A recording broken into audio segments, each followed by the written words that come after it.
السلام علیکم ورحمۃ اللہ وبرکاتہ۔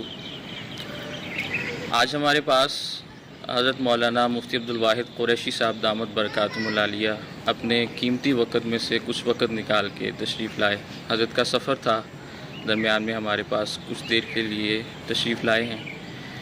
تو میں نے حضرت سے عرض کیا، حضرت کچھ سوالات ہیں، میرے بھی ہیں، اور سوشل میڈیا پہ بہت سارے لوگ ہیں جو آپ کے بارے میں یہ سوالات رکھتے ہیں، تو آپ ان کے جوابات ارشاد فرما دیں۔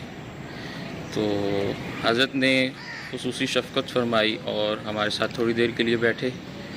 حضرت السلام علیکم ورحمۃ اللہ وبرکاتہ۔ وعلیکم السلام ورحمۃ اللہ وبرکاتہ۔ کیا حال ہے؟ اللہ کے کرم، الحمدللہ علی کل حال۔ ماشاء اللہ ماشاء اللہ۔ حضرت اللہ تعالیٰ آپ کے سفر کو مزید آسان فرمائے اور آپ کے لیے مزید ہر معاملے میں آسانیاں پیدا فرمائے۔ آمین۔ کچھ سوالات ہیں جو میں آپ کی خدمت میں عرض کرنا چاہتا ہوں۔ سب سے پہلا سوال ہے انجینئر محمد علی مرزا صاحب کے حوالے سے۔ انجینئر صاحب کے اوپر ایک کیس چل رہا ہے، معاملہ عدالت کے اندر ہے، بہت سارے لوگ اس بارے میں مختلف آراء رکھتے ہیں۔ آپ کا بنیادی موقف انجینئر صاحب کے بارے میں کیا ہے؟ بسم اللہ الرحمن الرحیم۔ سب سے پہلی اور بنیادی بات کہ انجینئر صاحب کا جو حالیہ معاملہ ہے، میں اس پر ہی بات کرتا ہوں۔ ایک منٹ کے لیے اس بات کو چھوڑ دیں کہ وہ عالم نہیں ہے، حافظ نہیں ہے، مفتی، محدث، مفسر نہیں ہے، اس کا یہ منصب نہیں ہے کہ وہ دینی مسائل میں پڑھے، لیکن بزعم خیش ان کی ڈیمانڈ یہی ہے کہ ہم عالم ہیں، حالانکہ وہ عالم نہیں ہیں۔ حالیہ معاملے میں ہم دیکھیں نا، ایک عرصے سے ہم اس کو چیک کر رہے ہیں۔ یہ آدمی بے ادبی کرتا ہے، بے حرمتی کرتا ہے، اور اس بے حرمتی اور اس بے ادبی کو باقاعدہ کسی کافر یا کسی منکر یا کسی مخالف کے متھے لگا دیتا ہے۔ کچھ عرصہ قبل آپ نے دیکھا تھا کہ اس نے رسول اللہ صلی اللہ علیہ وآلہ وسلم کے لیے نعوذ باللہ ثم نعوذ باللہ چھوکرے کا لفظ استعمال کیا تھا۔ پھر کہا کیا کہ یہ یہودیوں کے علماء کہتے ہیں، حالانکہ یہودیوں نے یہ لفظ رسول اللہ کے لیے استعمال نہیں کیا۔ بہرحال یہ بات تھی، چل گئی۔ اب اس نے پھر اپنی عادت کے مطابق ایک اور گستاخی بنائی اور رسول اللہ صلی اللہ علیہ وسلم کے لیے ایسا لفظ بولا جو ہم زبان پہ لانا بھی نہیں چاہتے۔ وہ لفظ بول کے عیسائیت کی طرف، کرسچینٹی کی طرف منسوب کر دیا۔ اللہ بھلا کرے، عیسائیوں نے اس موقع پہ جا کے عدالت میں کہہ دیا کہ جی میں اپنا پوپ پادری ہوں، ہم پریسٹ ہیں اپنے مذہب کے، اور یہ ہم نہیں کہتے۔ تو اس کی شامت آنی تھی، تو اس میں پھنس گیا۔ پھر یہ صحابہ کرام کے لیے، اہل بیت اعظام کے لیے، فقہاء کرام کے لیے، اولیاء کرام کے لیے، علماء کرام کے لیے جو ورڈنگ دیتا ہے، یہ جو معاملات اس کے چلتے ہیں، آپ حیران ہو جائیں۔ صحابہ کرام کے لیے، خصوصاً رسول اللہ صلی اللہ علیہ وآلہ وسلم کے گھر کے فرد حضرت معاویہ رضی اللہ عنہ کے لیے، کاتب الوحی کے لیے کیا کہنا کہ جی میں تنگ دل کے ساتھ، دبے لفظوں کے ساتھ ان کو رضی اللہ عنہ کہتا ہوں۔ اچھا، پھر اس کے ساتھ حضرت اماں عائشہ رضی اللہ عنہ ام المؤمنین کے لیے لفظ ظالمہ استعمال کرنا، اور پھر اس کے ساتھ ساتھ میں حیران ہو جاتا ہوں باقی صحابہ کرام کے لیے ایسے ورڈ استعمال کرنا جو انتہائی بے ادبی، بے حرمتی، گستاخی پر مشتمل ہوں۔ پھر اہل بیت کے معاملے میں امام حسن رضی اللہ تعالیٰ عنہ کے حوالے سے کہ اتشائی کوئی نہیں، یا اس طرح کے جملے، تو یہ اس کا منہ اللہ معاف فرمائے گٹر بنتا جا رہا ہے۔ اور اوپر ٹائٹل کیا ہے کہ میرے نبی سا ہے ہی کوئی نہیں۔ جب میرے نبی سے ہے ہی کوئی نہیں تو تیری زبان بھی نبی پاک صلی اللہ علیہ وسلم کے اخلاق کے تابع ہونی چاہیے نا۔ یہ تو وہی بات ہوئی کہ جملہ میرے نبی سا کوئی نہیں اور اندر سے جو مرضی آئے کرو۔ حضرت علی المرتضیٰ رضی اللہ تعالیٰ عنہ خوارج کے مقابلے میں تھے، تو خوارج کیا کہتے تھے؟ ہم علی کی مانیں یا قرآن کی مانیں؟ نعوذ باللہ نے حضرت علی کو قرآن کے مقابلے میں لا کھڑا کیا۔ تو حضرت علی نے کیا جواب دیا تھا؟ کلمۃ الحق ارید بہا الباطل۔ فرمائے ٹائٹل ٹھیک ہے، اندر معاملہ غلط ہے۔ تو خارجی پکڑے گئے۔ حضرت عبداللہ بن عباس رضی اللہ عنہما گئے اور پوری ترتیب کے ساتھ پھر واپس آئے۔ جن کو اللہ نے ہدایت دی، جن کو نہیں دی وہ جنگ نہروان میں ان کا کام پار ہو گیا۔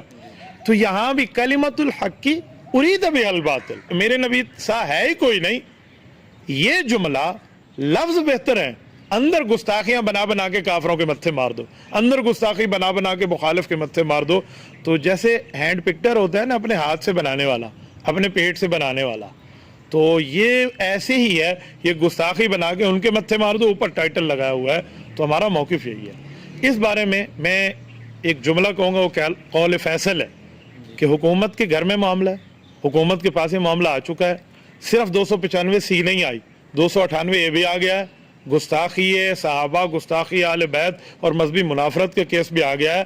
تو اب حکومت اس کو قرار واقعی آئین اور قانون کے مطابق سزا دے تو یہ بہت بہتر ہوگا. اچھا حضرت, بہت سارے علماء کرام بھی ہیں جن میں ایک بہت بڑا نام ہے حضرت مولانا مفتی طارق مسعود صاحب کا, وہ بھی انجینئر صاحب کے حق میں بولے ہیں. دیکھیں مولانا, بہت سے علماء نہیں ہیں, علماء میں صرف مولانا مفتی طارق مسعود صاحب کا ابھی تک نام سامنے آیا ہے اور باقی کوئی اکا دکا رائے سامنے آئی ہے. لبرلز بولیں گے, علماء اس کے حق میں نہیں بول رہے. مفتی طارق مسعود صاحب کی وضاحت آ گئی ہے, میں اس پر اپنا موقف پیش کر چکا ہوں. اس کے بعد ان کی وضاحت آ گئی ہے, اس کو مختلف چینلز نے بھی اپلوڈ کر دیا ہے, جس میں مفتی طارق مسعود صاحب نے کہا میں نے مرزا کے حق میں کوئی بیان نہیں دیا. وہ کہہ رہے ہیں میری رائے یہ ہے کہ اس پر 295C نہیں لگتی, یہ انہوں نے کہا میری رائے ہے. اس کے بعد انہوں نے کہا کہ جی اگر اس پر قانون کے مطابق لگتی ہے تو آپ لگا دیں. پھر انہوں نے ساتھ یہ بھی کہہ دیا کہ اس پر صحابہ کرام اہل بیت اعظام کی بے حرمتیاں ہیں, وہ دفعات بھی لگ سکتی. انجینئر علی مرزا کے حوالے سے جو میں نے بات کی ہے 295C کے حوالے سے, اسی جمعے کے بیان میں اپنے جو میرے مفتی طارق مسعود اسپیچز سے چلا ہے, اس کا اصل میں پہلا حصہ کاٹ کے تو لوگ بہت زیادہ چلا رہے ہیں, جس میں آ کے 295C نہیں بنتی.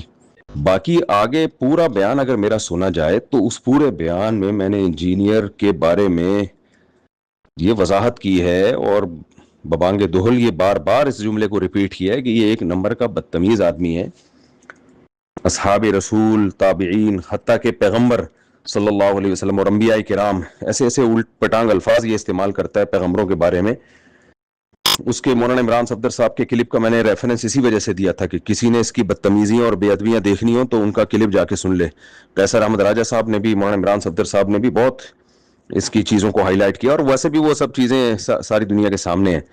تو ان باتوں پہ کیس ہونا چاہیے اس کے خلاف, یعنی کم سے کم جو کیس اس کے خلاف بنتا ہے نا, جس سے تو اس کو بھاگنے کا کوئی چارہ ہی نہیں ہے, وہ ہے مذہبی منافرت پھیلانا 295A. تو اس کی گرفتاری پہ, یعنی ایسا نہیں ہے کہ ہم چاہتے ہیں کہ گرفتار نہ ہو یا اس پہ کیس نہ ہو, کیس بھی ہونا چاہیے, گرفتار بھی ہونا چاہیے, لیکن کسی ویلڈ ریزن پہ ہو تو پھر پائیدار بات ہوگی. کوئی ایسی ریزن بنا کے 295C لگا دی جائے تو کل تو پھر آپ کو پتا ہے کہ مولانا منظور مینگل صاحب پہ بھی گستاخیوں کے الزامات لگے ہیں, اور مولانا طارق جمیل صاحب پہ بھی لگے ہیں گستاخیوں کے الزامات, وہ یوسف علیہ السلام والے واقعے پر, اور معین الدین چشتی رحمۃ اللہ علیہ پر تو اس نے خود 20 دفعہ الزام لگائے ہیں, مولانا شلوی تھانوی رحمۃ اللہ علیہ پر دیے. تو پھر گستاخی کا ایک ایسا طویل سلسلہ ان فتووں کا شروع ہوگا کہ آپ پھر کیسے بچاؤ گے. یعنی ایک بات تو یہ کہ 295C جو انجینئر پہ لگی ہے وہ خود اس نے عیسائیوں کی طرف غلط بات, یعنی مسیحی لوگوں کی طرف غلط بات کی نسبت کی ہے, تو اس پہ کیس ہونا چاہیے. مسیحی لوگوں کو کیس کرنا چاہیے کہ بھائی ہماری طرف غلط بات منسوب کی ہے اور ہماری جانوں کو غیر محفوظ کیا ہے. تو وہ میں نے کہا ہے اپنے بیان میں کہ مسیحی لوگ کریں نا کیس, یعنی وہ جانے اور انجینئر علی مرزا جانے, وہ ہمارے ذریعے سے کیس کرواتے ہیں تو بھی ٹھیک ہے, پھر وہ کورٹ فیصلہ کرے گی کہ غلط بات منسوب کی ہے, صحیح بات منسوب کی ہے, وہ ایک الگ بحث ہے. لیکن اس پہ کیس بنتا ہے, بن سکتا ہے, یعنی اس پہ کیا جا سکتا ہے کیس. دوسری بات, جو اس نے حضرت معاویہ کے بارے میں, عمرو بن العاص کے بارے میں, حضرت مغیرہ ابن شعبہ رضی اللہ عنہ کے بارے میں جو بکواسات کی ہیں کہ ان کو رضی اللہ عنہ کہنے کا دل نہیں کرتا, پھر نبی صلی اللہ علیہ وسلم کے بارے میں بھی عجیب اس نے باتیں کی, وہ باتیں انسان دہراتے ہوئے بھی انسان کی روح کانپ اٹھتی ہے. تو ان میں سے کسی بات پہ بھی کیس نہیں ہوا, مذہبی منافرت پہ کیس نہیں ہوا تو ایک ایسی چیز پہ کہ وہ کوئی مزیدار بات بنتی نہیں ہے وہ. تو اس لیے ان تمام باتوں کو ہائی لائٹ کرنا چاہیے, اور کم سے کم درجے کا جو کیس اس پہ جس سے تو یہ بھاگنے کا کوئی راستہ ہی نہیں ہے, وہ مذہبی منافرت پھیلانا. تو یہ نہیں ہے کہ میں چاہتا ہوں کہ انجینئر باعزت بری ہو اور آ کے اسی طرح سے وہ بدتمیزیاں شروع کر دے, مذہبی منافرت شروع کر دے. نہ, اس سے کھلے عام معافی منگوائی جائے اور اس کو قرار واقعی سزا دی جائے جو بدتمیزیاں یہ کر چکا ہے. اور میرے پورا بیان اگر کوئی سنے گا تو اس میں اس کی ڈیٹیل ہے. یہ جو آپ نے مفتی عبدالواحد قریشی صاحب کے بارے میں مجھ سے کہا کہ مفتی عبدالواحد قریشی صاحب نے بھی ایک کلپ بنایا میرے بارے میں اور کہا ہے کہ اس کا تو کام یہی ہے, تو اس کو ہم کیسے فیور دیں. دیکھیں, اس کا کام واقعی یہی ہے, یہ یہی کرتا ہے, تو اس کو فیور مت دیں. لیکن اس کی مخالفت بھی, یعنی جو کیس اس پہ ڈالا جائے تو وہ کیس ڈالا جائے نا جو صحیح کیس ہو, اس کا تو کام ہی یہی ہے, تو اس کو بنیاد بنایا جائے نا کہ اس کا تو کام ہی یہی ہے, تو ان کاموں کو کورٹ میں ہائی لائٹ کیا جائے, ان کاموں پہ ایف آئی آر کٹوائی جائے کہ بیسیوں چیزیں اس کی سامنے لائی جائیں کہ دیکھیں اس نے فلاں موقع پہ یہ کہا, فلاں موقع پہ یہ کہا, فلاں موقع پہ یہ کہا, فلاں موقع پہ یہ کہا, جس سے مسلمانوں کے جذبات مشتعل ہوتے ہیں. تو اس پہ ہمیں کوئی اعتراض نہیں ہے, لیکن 295C کی جو ہم نے وہ پڑھی ہے, اس پہ جو ایف آئی آر کٹی ہے, وہ ایف آئی آر میں یہ الفاظ ہیں کہ اس نے عیسائیوں کے بارے میں کہا کہ عیسائی ہمارے پیغمبر صلی اللہ علیہ وسلم کو ایسے ایسے الفاظ کہتے ہیں. اب یہ تو آپ خود بتائیں نا کہ اگر اس بیس پہ 295C ہوتی ہے, کل کوئی اور منظور مینگل صاحب پہ, مولانا منظور مینگل صاحب پہ کر دے گا, کل کوئی اور ہم پہ کر دے گا, کل کوئی اور کسی اور پہ کر دے گا, تو اس سے تو 295C کھلواڑ بن جائے گا اور کچھ بھی نہیں ہے. تو میرا خیال ہے کوئی بھی ذی ہوش میری اس بات کا انکار نہیں کرے گا. باقی میں اپنی بات دوبارہ ریپیٹ کرتا ہوں کہ میں تو جیلم گیا تھا انجینئر کو لگام دینے کے لیے, تو میں کیسے اس کی آرا سے متفق ہو سکتا ہوں, اور میں نے تو اس کے بارے میں یہ الفاظ کہے ہیں بیان میں کہ اس کو منہ کی بواسیر ہے, یہ کسی بھی وقت کچھ بھی منہ سے بول سکتا ہے, اس کو لگام دینے کی ضرورت ہے. تو میرا حکومت سے مطالبہ ہے, یعنی میری رائے یہ ہے کہ اگر میرا پیغام حکومت تک پہنچے تو اس کو تن کے رکھنا چاہیے, اور اس نے جو مذہبی منافرت پھیلائی ہے اور ہر طبقے کے افراد کو اس نے جو مشتعل کیا ہے اس اشتعال انگیزی اور اس مذہبی منافرت پر, اور یہ اس میں لیبل لے گیا ہے توحید اور بدعت کا خاتمہ, لیبل بڑا اچھا لگایا ہے اس نے. تو یہ اس بدتمیزیوں پہ اس کو قرار واقعی سزا ملنی چاہیے, اور اگر کوئی واقعی صاف لفظوں میں گستاخی کا واقعہ بھی اس کی زبان سے صادر ہوا ہے صاف لفظوں میں, جس کا کچھ اور مطلب بنتا ہی نہیں ہے, تو اس پہ اگر 295C لگتی ہے تو وہ بھی لگانی چاہیے, اس کے اوپر اس پہ بھی کیس ہونا چاہیے. تو بہت اچھا ہوا کہ مفتی طارق مسعود صاحب نے بر وقت اپنی رائے کی وضاحت کر دی ہے کہ میں کوئی انجینئر کو پاک صاف اور پاک باز بندہ نہیں سمجھ رہا, وہ گستاخیاں ضرور کر رہا ہے, 95 سینے لگے تو 98 تو لگے نا, تو انہوں نے وضاحت دے دی ہے, اس لیے مفتی طارق مسعود صاحب والا معاملہ یہاں کلوز ہو گیا. اچھا حضرت, آج کل آپ بریلوی علماء اور اہل حدیث علماء کو بہت خراج تحسین پیش فرماتے ہیں, اور اس بارے میں لوگ بھی بڑے حیران بھی ہیں اور پریشان بھی ہیں, تو ایسا کیوں دیکھنے میں آ رہا ہے, سننے میں آ رہا ہے؟ دیکھیں, یہ آج کی بات نہیں ہے, ہمارے اکابر کی ترتیب ہے کہ ہم اہل کفر اہل باطل کے مقابلے میں ہمیشہ ایک ہیں. آپ عقیدہ ختم نبوت کے معاملے میں دیکھیں تو بریلوی, دیوبندی, اہل حدیث علماء میں کوئی اختلاف نہیں ہے. اسی طرح اب انجینئر مرزا کے معاملے میں دیکھیں تو بریلوی, دیوبندی, اہل حدیث علماء میں کوئی اختلاف نہیں ہے. ہم وہاں بھی ایک, ہم یہاں بھی ایک. گھر کے معاملات ہیں, آپس کے معاملات ہیں, وہ اختلاف چلتے رہیں گے, وہ گھر میں بیٹھ کے حل ہوں گے. لیکن انجینئر جو اللہ کے رسول کے لیے جملہ کہہ رہا ہے, صحابہ کرام کے لیے جملے بک رہا ہے, اہل بیت اعظام کے معاملے میں بے حرمتی کا کام لے رہا ہے, فقہاء, علماء, اولیاء کے بارے میں جملے کہہ رہا ہے, تو اس بارے میں یہ تو بہت اچھا ہے کہ بریلوی, دیوبندی, اہل حدیث ایک ہو گئے ہیں. یہ میری چاہت تھی کہ یہ ایک ہوں, اللہ نے ایک کر دیا ہے. جب میں نے دیکھا کہ ہمارے اہل حدیث علماء, ہمارے بریلوی علماء دیوبند کی طرح انجینئر مرزا کا مقابلہ کر رہے ہیں, تو پھر ہمارا حق بنتا ہے کہ ہم ان کو اپریشیٹ کریں. میں نے اس لیے جملہ بریلوی علماء کا نام لے کر ان کو خراج تحسین بھی پیش کیا, ان کو شاباشی بھی پیش کی, اور ان کے بارے میں باقاعدہ اپریشیٹنگ کے الفاظ بولے. اسی طرح جملہ اہل حدیث علماء جو ان کے خلاف بات کر رہے ہیں اور باقاعدہ میدان عمل میں, میں کل بھی ان کو سلامی عقیدت پیش کر رہا تھا, میں آج بھی ان کو خراج تحسین پیش کر رہا ہوں. نمبر 1. نمبر 2, آپ نے فرمایا کہ سوشل میڈیا پہ ایسے دیکھنے میں کیوں ملتا ہے. دیکھیں, جو فرقہ پرست بیٹھے ہیں نا, جو نہیں چاہتے کہ امت ایک ہو, جو نہیں چاہتے کہ مشترکات کے اوپر اتفاق ہو, یہ ان لوگوں کا کام ہے. ہم ایسے لوگ نہیں ہیں. ہمارے سامنے ہمارے اکابر کی ترتیب ہے. دیکھیں, حضرت شیخ الہند رحمۃ اللہ علیہ باقاعدہ مسالک کے معاملات پہ دلائل بھی لکھتے ہیں, اور انگریز کے مقابلے میں ان سب کی قیادت بھی فرماتے ہیں. تو حضرت شیخ الہند کا نظریہ کہاں جائے گا؟ اگر اس سے بھی ہم آگے آئیں تو حضرت امیر شریعت سید عطا اللہ شاہ بخاری رحمۃ اللہ علیہ باقاعدہ اپنے مشترکہ مسئلے پر تمام مسالک کے علماء کے ساتھ ہیں. اس سے بھی آگے آئیں تو مفکر اسلام مولانا مفتی محمود رحمۃ اللہ علیہ تمام مسالک کو مشترکہ معاملے میں لیے ہوئے ہیں. اس سے بھی اگر حالیہ دیکھیں تو اللہ نے ہمیں جو انعام دیا ہے قائد ملت اسلامیہ حضرت مولانا فضل الرحمان حافظ الرحمان کی شکل میں، یہ ان کی تربیت ہے، یہ جو میں آج آپ کے سامنے بول رہا ہوں، الحمدللہ ثم الحمدللہ اس مسئلے پہ وہ سب کی قیادت کر رہے ہیں اور امت کو ایک شکل میں پیش کر رہے ہیں. تو یہ اسی کی جھلک ہے جو آپ کو نظر آ رہی ہے اور آئندہ بھی انشاءاللہ تعالی نظر آئے گی. اس پر جو فرقہ پرست بیٹھے ہیں نا، جن کا کام فرقہ واریت ہے، وہ اگر چھینبے چبی ہوتے ہیں تو ان کو ہونے دیں. میں الحمدللہ اپنے اکابر کے طرز پہ ہوں. اچھا حضرت، اگر یہی بات ہے جو آپ نے فرمائی ہے تو بریلویوں کو تو مشرک کہا جاتا ہے، تو آپ نے پھر ان کو کیسے خراج تحسین پیش کیا ہے؟ دیکھیں، کوئی چیز ایسی ہوتی ہے جس کو بڑھا چڑھا کر پیش کرنا فرقہ پرستوں کا کام ہے. ہمارے اکابر علماء دیوبند نے بریلویت پر شرک کا فتویٰ دیا ہو، ایسا فتویٰ میری نظر میں تو کہیں نہیں ہے کہ ہمارے علماء نے ان کو کافر کہہ دیا ہو، مشرک کہہ دیا ہو.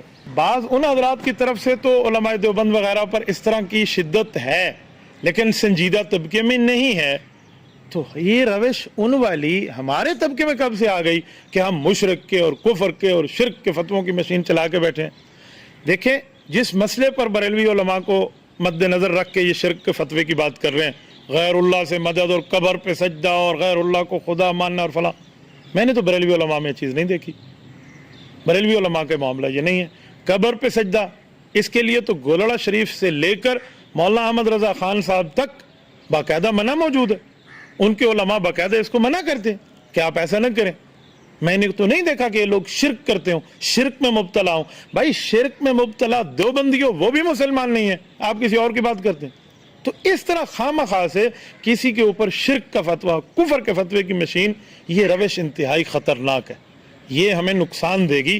میں کم از کم اس روش کو کبھی بھی اچھا نہیں کہوں گا اور اس روش کی تائید نہیں کروں گا. اچھا حضرت، حال ہی میں ہم نے ایک معاملہ دیکھا ہے جو سوشل میڈیا پہ بہت زیادہ اٹھایا جا رہا ہے، وہ یہ کہ آپ بریلویوں کے جلسوں میں شرکت فرماتے ہیں اور باضابطہ محفل میلاد کے نام سے کچھ عنوانات بھی لکھے گئے ہیں آپ کے حوالے سے، اور اس پر ایک لمبی چوڑی گفتگو بھی سوشل میڈیا پہ چل رہی ہے، کچھ کلپس بھی ہیں، تحریریں بھی ہیں. تو آپ اس بارے میں کیا فرماتے ہیں؟ آپ واقعتاً ان کے جلسوں میں شرکت فرماتے ہیں؟ دیکھیں، سب سے پہلی اور بنیادی بات کہ پراپیگنڈے کی نہ ماں ہوتی ہے نہ باپ ہوتا ہے. پراپیگنڈا جیسے چلتا ہے چلتا رہتا ہے. میں نے ابھی تک تو کسی بریلویوں کے جلسے میں شرکت نہیں کی. جس حوالے سے آپ بات فرما رہے ہیں وہ علماء دیوبند کا جلسہ تھا، دین پور تحصیل کروڑ ضلع لیا میں. ہر سال وہ لوگ نبی پاک صلی اللہ علیہ وآلہ وسلم کے حوالے سے محفل کراتے ہیں، وہاں علماء دیوبند شریک ہیں.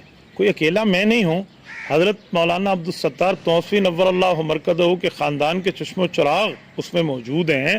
اسی طرح پاکستان لیول پہ اسٹیجوں پہ بہت بڑا نام مولانا مطیع اللہ صاحب، قاضی مطیع اللہ صاحب، اسی طرح حضرت مولانا یحییٰ عباسی دامت برکاتہم، ہم اکٹھے تھے سارے حضرات وہاں. تو مولانا عبدالحمید توسوی صاحب وہ بھی. تو یہ سارے اکابر شریک، وہاں کے میزبان علماء دیوبند، جلسہ علماء دیوبند کا، پروگرام علماء دیوبند کا، سارا معاملہ علماء دیوبند کا. وہ محفل میلاد اس پہ لکھا ہوا ہے، وہ لکھا ہوا تھا محفل مقصد میلاد، یہ پتہ نہیں ذکر میلاد. تو شاید کوئی کمپوزر نہ لکھ سکا ہو ذکر کا لفظ. اتنی سی بات کے اوپر بریلویوں کا جلسہ بن جاتا ہے. اتنی سی بات کے اوپر ہم سب بریلوی علماء میں کنورٹ ہو جاتے ہیں. یہ فرقہ پرستوں نے اینک لگائی ہوئی ہے. ان بیچاروں کو پتہ ہی ککھ نہیں ہے کہ رابطہ کر کے کوئی پوچھ لیا جائے کہ وہاں معاملہ ہے کیا.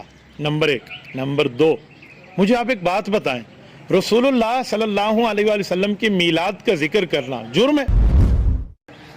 رسول اللہ صلی اللہ علیہ وسلم کی میلاد کے معاملے کی بات کرنا یہ غلط ہے؟ نبی پاک کا ذکر میلاد، مقصد میلاد یہ بتانا جرم ہے؟ حضرت تھانوی رحمۃ اللہ کے خطبات آپ نے دیکھے؟ اب حکیم الامت مولانا اشرف علی تھانوی ان کی خطبات اٹھائیں، ان میں پوری 5ویں نمبر کی جلد ہے، خطبات میلاد النبی، لگائیں فتویٰ حضرت تھانوی پہ. وہاں مقصد میلاد کا لفظ بھی نہیں ہے، ذکر میلاد کا بھی نہیں ہے، تذکرہ میلاد کا بھی نہیں ہے. وہاں لفظ ہے خطبات میلاد النبی صلی اللہ علیہ وآلہ وسلم. آپ حضرت تھانوی فتویٰ لگائیں. فرقہ پرستوں نے اپنی اینک لگائی ہوئی ہے، 1.5 انچ کی مسجد بنا رکھی ہے. جو بات بھی ان کو ہو رہا ہے بدعت بدعت بدعت. اخپل شکل گورا، اپنے آپ کو دیکھو، اپنی قد کو دیکھو. مذہب کے اوپر بیٹھ کے 2 نمبریاں کرتے ہیں. میں آپ کو یہاں ایک جملہ کہوں، قائد ملت اسلامیہ حضرت مولانا فضل الرحمان دامت برکاتہم نے جامعہ فاروقیہ شجاع آباد ضلع ملتان کے جلسے میں ایک جملہ فرمایا. ان کا جملہ آج بھی مشہور ہے, شاید آیا ہر جگہ ہے. وہ کہہ رہے ہیں دیوبندیت کے نام پہ دکانیں بنانے والوں, دیوبندیت دکانداری کا نام نہیں ہے, دیوبندیت راہ اعتدال کا نام ہے. اور دیوبندیوں کو سمجھانا چاہتا ہوں جنہوں نے گھر گھر دکانیں کھول رکھی ہیں دیوبندیت کی, میں ان لوگوں کو سمجھانا چاہتا ہوں کہ میرے اکابر نے دیوبند میں مدرسہ ہمارے لیے دکانیں کھولنے کے لیے نہیں بنایا تھا, ہمارے مذہبی کاروبار کے لیے نہیں بنایا تھا. ان کا ایک عالمگیر, آفاقی اور جہانگیر پروگرام تھا, اس کو مد نظر رکھتے ہوئے انہوں نے یہ ادارہ قائم کیا تھا. ہم نے حضرت مولانا فضل الرحمان صاحب سے یہی اعتدال تو سیکھا ہے. حضرت قائد ملت اسلامیہ نے ہمیں اکابر کا اعتماد یہی تو سمجھایا ہے, اکابر کی روش یہی تو بتائی ہے کہ یار رسول اللہ صلی اللہ علیہ وآلہ وسلم کا تذکرہ کرنا کہیں جرم نہیں ہے. ہاں اس میں کوئی ایسی چیز آپ ہمیں بتائیں جو چیز حضور علیہ السلام کے دین کے خلاف ہو, شریعت کے خلاف ہو, ایمان و اسلام کے خلاف ہو, تب بتائیں. ہر بات پہ اپنی طرف سے بیٹھ کے بدعت کا فتویٰ ڈال دینا, یہ کیا معاملہ ہے یار. یہ چند فرقہ پرست ہیں, 2 4 5, جن کی اپنی روزی روٹی اسی فرقہ واریت پہ لگی ہوئی ہے, جن کا کام لڑانے پہ لگا ہوا ہے.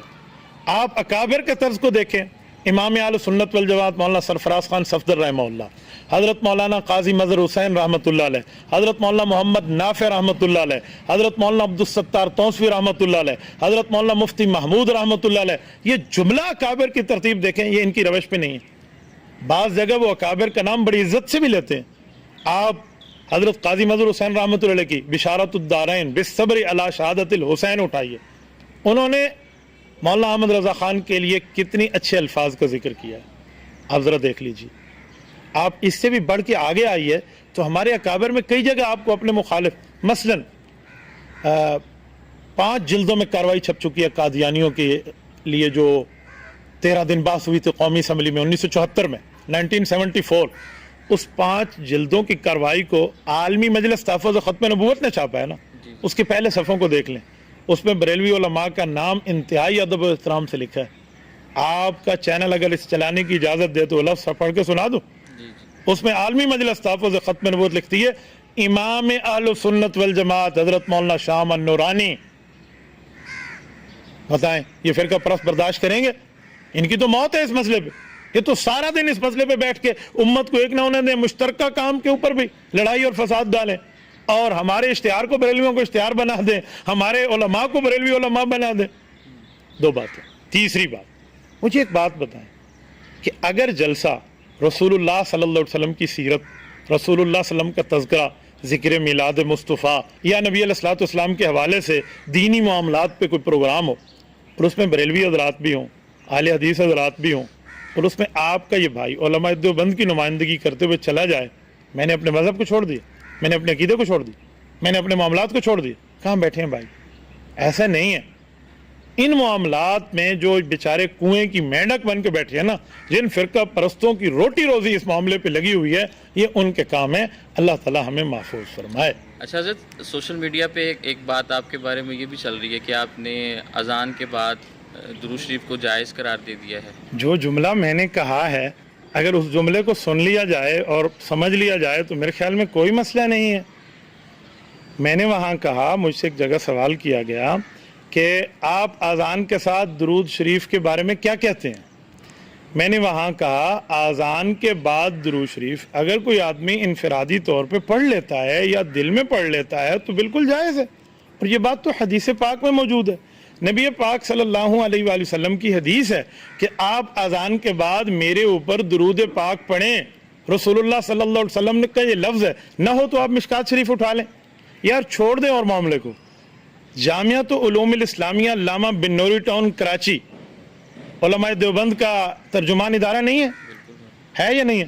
ان سے فتویٰ لے لیں, یا ان کا فتویٰ ان کے نیٹ پر, ان کی ویب سائٹ پر موجود ہے کہ اذان کے بعد درود شریف کا حکم. وہ اس میں ارشاد فرماتے ہیں کہ یہ اذان کے بعد درود شریف تو مسنون ہے,